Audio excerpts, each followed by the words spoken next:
Bendecido día, damos gracias a Dios por permitirnos seguir perseverando en este curso.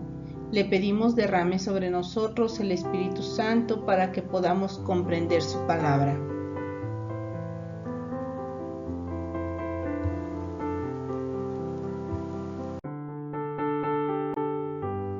Iniciemos por repasar la enseñanza de la doctrina de la fe católica. La Iglesia es el cuerpo místico de Cristo y está formada por la Iglesia triunfante, la Iglesia purgante y la Iglesia militante. La Iglesia triunfante son aquellos que han muerto, se han salvado y están completamente purificados y en completa comunión con Dios. La Iglesia militante son aquellos que han muerto, se han salvado y están destinados al cielo, pero todavía no se encuentran completamente purificados. Y la Iglesia militante somos todos aquellos que estamos en vida aquí en la tierra. Y esto lo encontramos en el Catecismo de la Iglesia Católica, en el numeral 954. También creemos que aquellos que pertenecen a la Iglesia triunfante pueden interceder por nosotros ante Dios para que nos brinde un auxilio oportuno y nos ayude en nuestro camino hacia Él, como lo menciona el Catecismo de la Iglesia Católica en el numeral 956 al 957. Ante esta doctrina es frecuente encontrar oposición de aquellos que no profesan la doctrina católica. Pero, ¿dónde dice la Biblia que podemos pedir a los santos o que Dios les dio poder para conceder oraciones? Recordemos que todos estamos llamados a la santidad.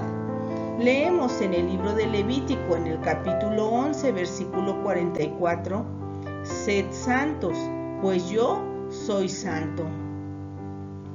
Y también en Primera de Pedro, capítulo 1, versículo 16, como dice la Escritura, seréis santos porque santo soy yo. Un cristiano católico ya es santo en virtud del bautismo, ya que hemos sido hechos verdaderamente hijos adoptivos de Dios y copartícipes de la naturaleza divina, y por eso realmente santos. Así como leemos en la primera carta a los Corintios en el capítulo 6, versículo 11.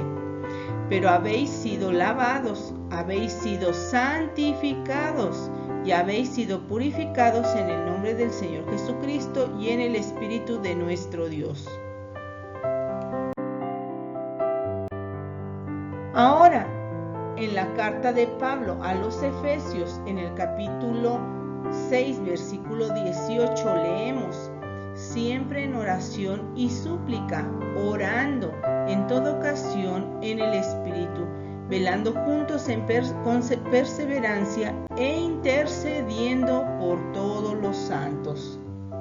También tenemos algunos ejemplos más que, aunque no los leeré todos, les hago aquí un pequeño resumen. Por ejemplo, en el libro de los Hechos, en el capítulo 1, versículo del 1 al 8, encontramos que Pedro y Juan oran por un tullido, o sea, ellos interceden por él. También en el libro de los Hechos, capítulo 9, versículos del 33 al 34, leemos que por la intercesión de Pedro sana a un paralítico. En el mismo libro de los Hechos, ahora en el capítulo 6, versículo 8, ahí encontramos a Esteban que por la gracia de Dios hace prodigios y señales. Y en el libro de los Hechos, en el capítulo 14, versículo del 8 al 10, leemos cómo Pablo intercede por un tullido. Recordemos que parte de la misión de los apóstoles es sanar, y esto lo encontramos en el Evangelio de Mateo, en el capítulo 10, versículo 8. Curad enfermos, resucitad muertos, purificad leprosos y expulsar demonios. Otro ejemplo lo encontramos en el primer libro de los Reyes, en el capítulo 17, versículo del 21 al 22, donde Elías intercede por un niño y éste vuelve a la vida. También en la carta a los Romanos, en el capítulo 15, versículo 30, leemos cómo Pablo en sus cartas anima a pedir, o sea, a que intercedan por él. Dice: pero os suplico, hermanos, por nuestro Señor Jesucristo y por el amor del Espíritu Santo, que luchéis juntamente conmigo en vuestras oraciones, rogando a Dios por mí. También en la carta a los Filipenses, en el capítulo 1, versículo 19, pues yo sé que esto servirá para mi salvación, gracias a vuestras oraciones.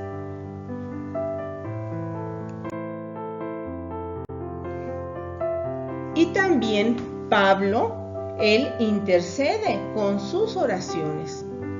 Esto lo leemos en la carta a los Efesios capítulo 1, versículo 16. No ceso de dar gracias por vosotros, recordaos en mis oraciones. O sea, Pablo intercede por ellos. Ahora, en la carta a los Filipenses, en el capítulo 1, versículo 4, dice: rogando siempre y en todas mis oraciones.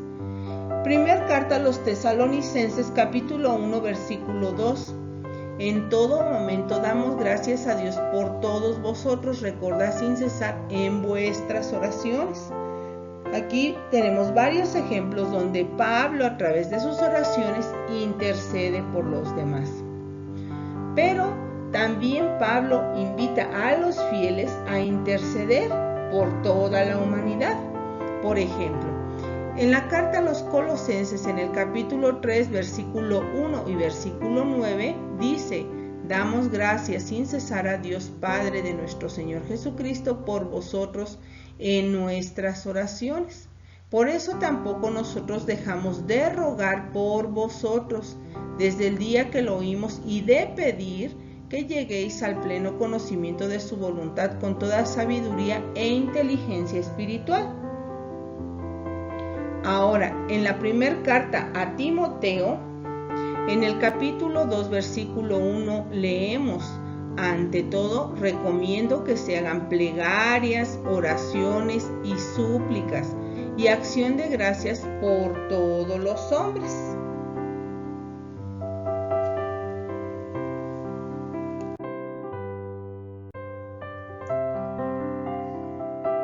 Ahora veamos en el Evangelio de Juan, en el capítulo 2, versículo 11, aquí tenemos un claro ejemplo de la intercesora por excelencia, aquella que más ha estado unida al Verbo encarnado. Hablamos de la Santísima Virgen María, la más perfecta de las criaturas, que ante una necesidad acudió a Jesús y sale de sí misma para interceder en un acto de amor comprometido con la necesidad. Y es que ella, como madre, entiende lo que hace falta y se acerca a Jesús, su Hijo, y gracias a su intercesión adelanta la hora de que se manifieste como el Mesías y que realice el primer milagro y se manifiesta como Dios. María, al ser la criatura más perfecta, realiza también la intercesión más perfecta ante nuestras oraciones para que Dios se manifieste, ya que ella es el medio que Dios ha elegido desde toda la eternidad para manifestarse.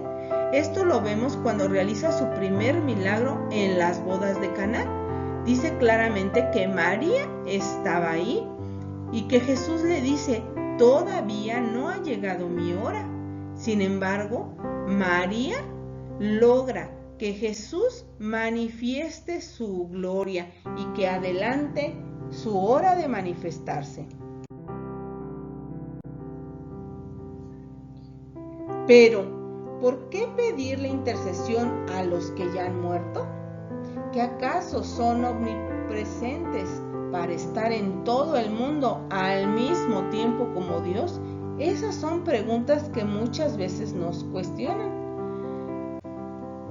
Los santos no son Dios, Y nunca se ha pensado ni se ha enseñado eso, sino que solamente ellos son intercesores y que con el poder de Dios logran hacer que Dios realice el milagro.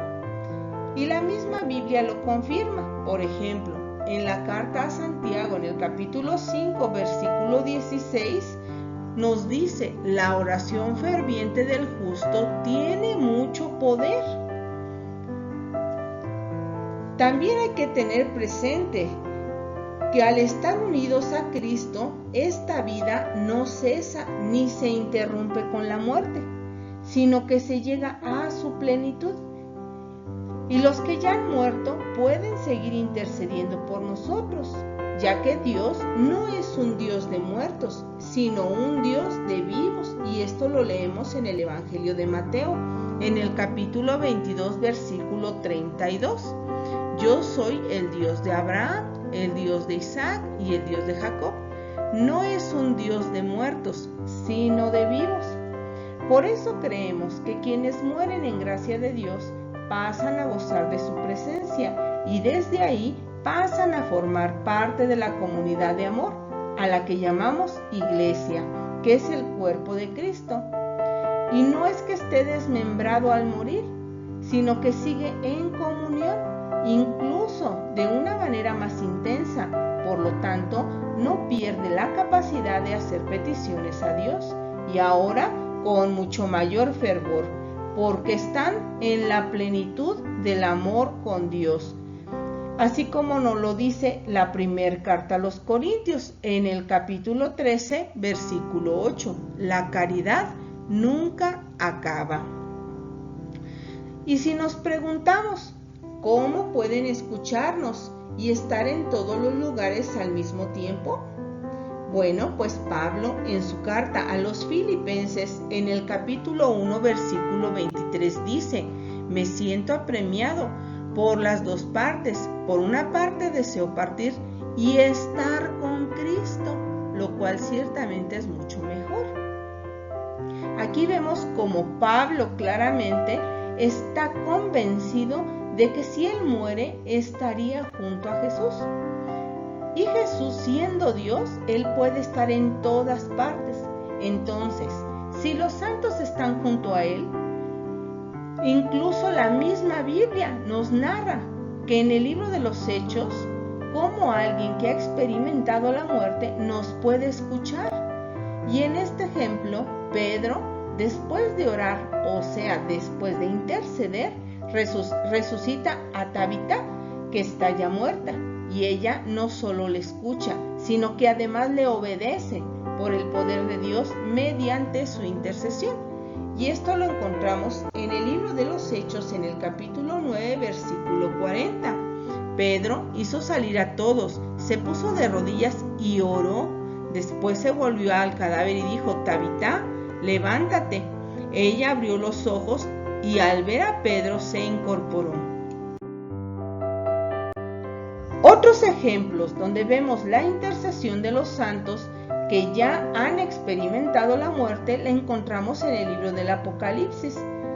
En el capítulo 5, versículo 8, leemos: Cuando lo tomó, los 4 vivientes y los 24 ancianos se postraron delante del Cordero.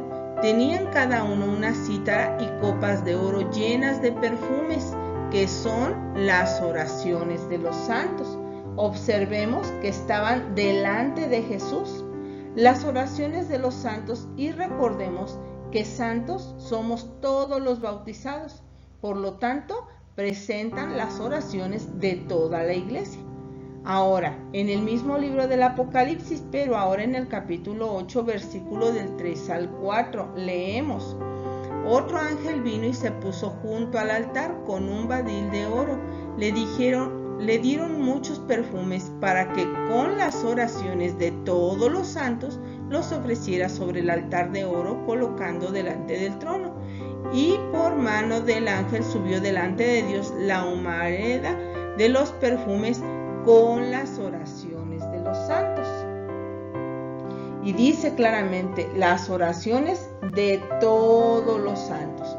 Ahora, En el libro del Apocalipsis, en el capítulo 6, versículo del 9 al 11, dice: cuando abrió el quinto sello, vio debajo del altar las almas de los degollados a causa de la palabra de Dios y del testimonio que mantuvieron. Se pusieron a gritar con fuerte voz: ¿hasta cuándo, dueño santo y veraz, vas a estar sin hacer justicia y sin tomar venganza por nuestra sangre de los habitantes de la tierra? Entonces se le dio a cada uno un vestido blanco y se le dijo que esperasen todavía un poco hasta que se completara el número de sus consiervos y hermanos que iban a ser muertos como ellos. Aquí habla de los mártires, y observemos cómo en este versículo ellos pueden ver lo que pasa en la tierra y se dan cuenta de que aún no se ha hecho justicia en la tierra. Vemos cómo se les da respuesta a su pregunta y se afirma que ellos ya experimentaron la muerte.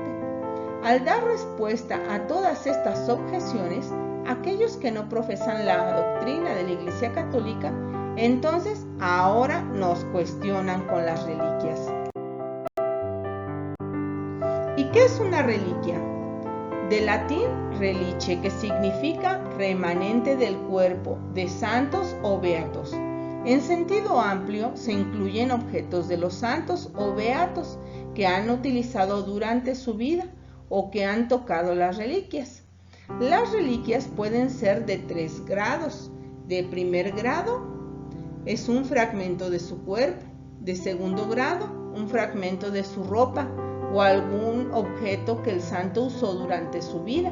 Puede ser una Biblia, un rosario, una cruz o también objetos asociados con el sufrimiento de un mártir.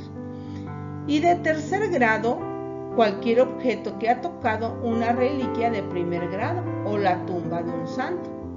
El culto a las reliquias, la Iglesia siempre lo subraya como culto de veneración, ya que está en relación con la persona del mártir o santo, que de por sí ya son venerados, ya que parten de una necesidad humana de respetar a la persona que ha dado muestras de santidad. También tenemos claro que no poseen ningún poder especial y que si alguna vez surge un milagro, somos conscientes de que es Dios quien lo realiza, usando la reliquia como mero instrumento, y que tampoco es un dogma de fe, pero que sí nos ayuda en la fe.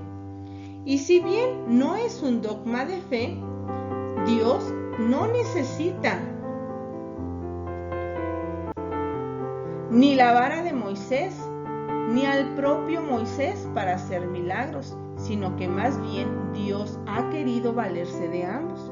Tampoco necesitaba de la serpiente para sanar a quien la mirara, sino que Él, en su infinita sabiduría, usaba muchos instrumentos para hacer milagros. Y no es que necesite de ellos, sino que es su voluntad, y no debemos de oponernos al mismo Dios. Y tampoco la Biblia condena el uso de reliquias, y estos rasgos de piedad popular están en la Biblia y en ella tienen su procedencia. Pero veamos algunos ejemplos. La carta a los Hebreos nos narra cómo conservaban las cosas de los antiguos patriarcas en señal de respeto, y esto lo encontramos en la carta a los Hebreos, en el capítulo 9, versículo del 3 al 4. Detrás del segundo velo se hallaba la parte de la tienda llamada Santo de los Santos, que contenía el altar de oro para el incienso, el arca de la alianza completamente cubierta de oro, y en ella una urna de oro con el maná, la vara de Aarón que retoñó y las tablas de la alianza. Otro ejemplo donde vemos cómo trasladan los huesos de los patriarcas a un lugar adecuado en sentido de respeto, lo encontramos en el libro del Génesis, en el capítulo 50, versículo del 25 al 26. José hizo jurar a los hijos de Israel diciendo: Dios os visitará sin falta, y entonces os llevaréis mis huesos de aquí.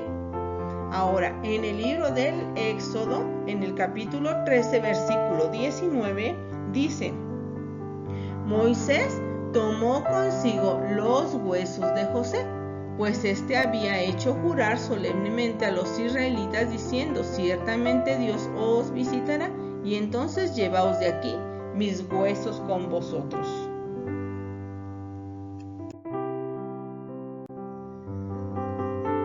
Ahora vemos que en el Nuevo Testamento encontramos Empecemos con el Antiguo Testamento. En la segunda carta a los Reyes, en el capítulo 2, versículos del 13 al 15, vemos aquí un ejemplo de cómo con el manto de Elías, Eliseo dividió las aguas. Dice: tomó el manto que se le había caído a Elías y se volvió parándose en la orilla del Jordán. Tomó el manto de Elías y golpeó las aguas diciendo: ¿dónde está Yahvé, el Dios de Elías? Golpeó las aguas y se dividieron de un lado a otro, y pasó Eliseo. Ahora otro ejemplo del Antiguo Testamento, segunda carta a los Reyes, capítulo 13, versículo 21. Aquí un hombre revive al tocar los huesos de Eliseo. Resulta que en ese momento unas personas estaban sepultando a un difunto cuando divisaron a los moabitas. Deprisa tiraron el cadáver al sepulcro de Eliseo y se pusieron a salvo. Pero el hombre, al tocar los huesos de Eliseo, cobró vida. Otros ejemplos los encontramos en el Nuevo Testamento. Por ejemplo, en Mateo capítulo 9, versículo del 20 al 22, dice: en esto una mujer que padecía flujo de sangre desde hacía 12 años se acercó por detrás, tocó la orla de su manto. Por ejemplo, también en el libro de los Hechos capítulo 19, versículo del 11 al 12, vemos cómo Pablo hacía curaciones con su manto y pañuelo, y Dios obraba por medio de Pablo milagros no comunes, de forma que bastaba aplicar a los enfermos los pañuelos o mandiles que Pablo había usado y se alejaban de ellos las enfermedades y salían los espíritus malos. Y si observamos en este versículo, Pablo no estaba presente, sino que Dios se valía de los objetos que él usaba para realizar los milagros. Leemos en el libro de los Hechos: Dios obraba por medio de Pablo milagros no comunes, de forma que bastaba aplicar a los enfermos los pañuelos o mandiles que había usado y se alejaban de ellos las enfermedades y salían los espíritus malos. También se nos cuestiona de que un objeto inanimado